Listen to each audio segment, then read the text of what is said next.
ഇതുപോലത്തെ കുറേ നാണം കെട്ട കുറേ വൃത്തികെട്ടവന്മാർ നമ്മുടെ സമൂഹത്തിൽ ജീവിക്കുന്നുണ്ടല്ലോ എന്നുള്ള. നമ്മൾ സിനിമ റിവ്യൂ അതൊന്നും ഒരു പ്രശ്നമുള്ള ഒരു കാര്യമല്ല. പിന്നെ ഫുഡ് റിവ്യൂ, ഓരോ കടകളിൽ പോകുന്നു, റിവ്യൂ ചെയ്യുന്നു, അത് യൂട്യൂബിൽ പോസ്റ്റ് ചെയ്യുന്നു. ഒരു ഹെൽത്തി ആയിട്ട് ചെയ്യുമ്പോൾ അതൊരു നല്ല വിഷയം, നല്ലൊരു കാര്യമാണ്. അല്ലാതെ ഈ റീച്ചിന് വേണ്ടി മാത്രം കുറേ ഈ മറ്റേ ഊമ്പിയ പരിപാടി കാണിക്കുന്ന ഈ മൃണാൾ പോലത്തെ ഊളകളുണ്ടല്ലോ. ഇവൻ്റെ വീഡിയോസ് ഇത് അവൻ്റെ സ്ക്രീൻഷോട്ട് തന്നെയാണ്, അവൻ്റെ പേജിൻ്റെ സ്ക്രീൻഷോട്ട് തന്നെയാണ് യൂട്യൂബിൽ. എല്ലാം മറ്റേ 11,000, 10,000, 19,000 ഇത്രയൊക്കെ ഉള്ളൂ വ്യൂസ്. അപ്പോൾ ഇതെങ്ങനെയും ഒന്ന് മാറ്റി പിടിക്കണമല്ലോ. അതിന് വേണ്ടിയിട്ട് ഇന്നലെ പോയിട്ട് കുടകിൽ ഒരു റെസ്റ്റോറൻറ്റിൽ പോയിട്ട് പന്നി കഴിക്കുന്ന പോലെ കുറേ ആക്ഷനൊക്കെ കാണിച്ചിട്ട്, ബാക്കി 2 പേരുണ്ട്, ആ 2 പേർക്ക് വേണ്ടി ചിക്കനും മറ്റേ എന്തോ അണ്ടിയൊക്കെ ഓർഡർ ചെയ്തു. അപ്പോഴേക്കും ആ ഓണർ വന്ന് തല്ലി പുറത്താക്കി ഇയാളെ.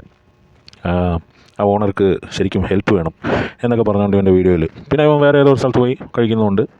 എടാ, സ്വന്തമായിട്ട് റെസ്റ്റോറൻ്റ് ഉണ്ട്. ഈ യൂട്യൂബിൽ നിന്നും അവിടെ നിന്ന് ഇവിടെ നിന്നൊക്കെ കിട്ടിയ ഈ പ്രശസ്തിയും ഈ മറ്റേ കാശും കൊണ്ടുണ്ടാക്കി തന്നെയാണ് ഈ സ്വന്തമായിട്ടുള്ള റെസ്റ്റോറൻറ്റ്. അല്ലാതെ ഇവൻ മറ്റേ ജനിച്ച് വീണപ്പോഴേ റെസ്റ്റോറൻറ്റും കൊണ്ട് വന്ന ഒരു തെറിയാണ് വരുന്ന വായിൽ ഇവനൊക്കെ കാണുമ്പോഴേ.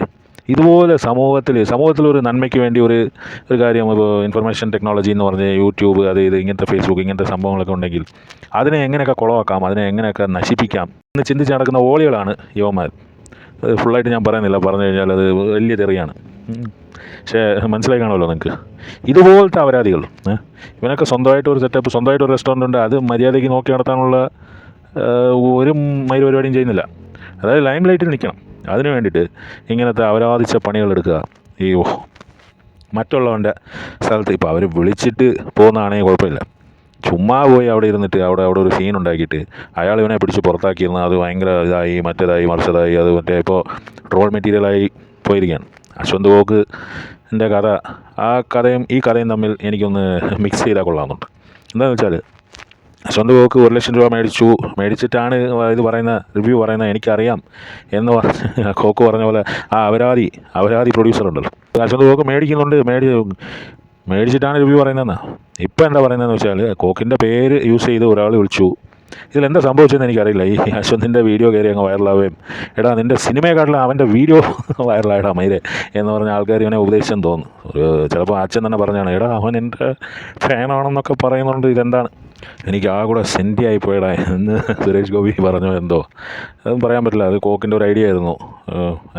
അച്ഛൻ്റെ ഫാൻ അറിഞ്ഞടാ, നിൻ്റെ അച്ഛനാടാ പറയുന്നത് എന്നൊക്കെ പറയുന്ന പോലെ.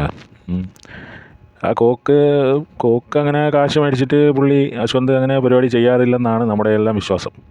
അപ്പോൾ ഈ അവൻ്റെ പേര് യൂസ് ചെയ്ത് ഒന്ന് വൈറലാകാം, എന്നിട്ട് സിനിമയ്ക്ക് കുറച്ചുകൂടെ ആൾ കയറും എന്ന് വിചാരിച്ച് ഇവന്മാർ ചെയ്ത പരിപാടിയാണ് ഈ സോഷ്യൽ മീഡിയ, ഈ മറ്റേ ന്യൂസ് ചാനലിൽ കണ്ടതൊക്കെ.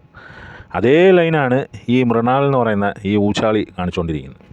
സ്വന്തം ചാനലിന് 11,000 വ്യൂസേ ഉള്ളൂ എന്ന് കണ്ടപ്പോൾ അതിന് വേണ്ടിയിട്ട് ഒരു മറ്റേ ഗിമിക്ക്, മറ്റേ എന്തോ അരുണിമയോ എന്താ അവളുടെ പേരെന്താ, ബാക്ക് പാക്കർ, അവൾ ഇടയ്ക്കൊക്കെ അങ്ങനത്തെ പരിപാടിയൊക്കെ കാണിക്കാറുണ്ട്. അപ്പോൾ ഇവർക്ക് ഈ ലക്ഷങ്ങൾ കിട്ടിക്കൊണ്ടിരുന്നത് നിന്ന് പോകുമ്പോൾ ഉള്ള വേദനയാണ്. ഇപ്പോൾ എനിക്കൊന്നും ആ വേദനയില്ല, കാരണം എനിക്കൊന്നും 5 പൈസ ഇതിൽ നിന്ന് കിട്ടിയിട്ടില്ല.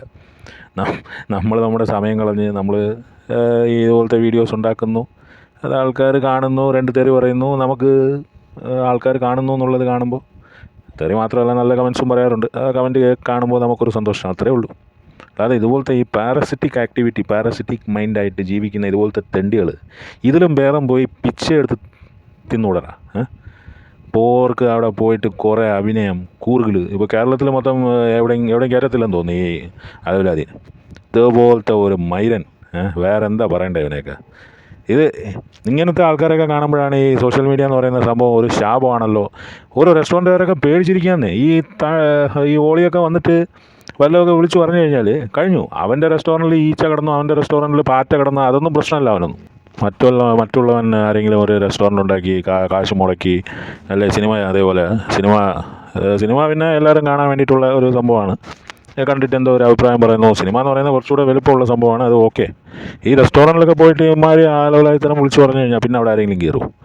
അതാണ് ഞാൻ പറഞ്ഞത്, ഇവൻ്റെ സ്വന്തം സ്ഥാപനത്തിൽ പാറ്റ കിടന്നു, ഈച്ച കിടന്നു എന്നൊക്കെ പറഞ്ഞപ്പോൾ ഇവനതൊരു പുച്ഛമായിരുന്നു. ഇവനാണ് മറ്റുള്ളവൻ്റെ അണ്ടി പോയി കുലുക്കി നോക്കുന്നത്. ഊമ്പനെയൊക്കെ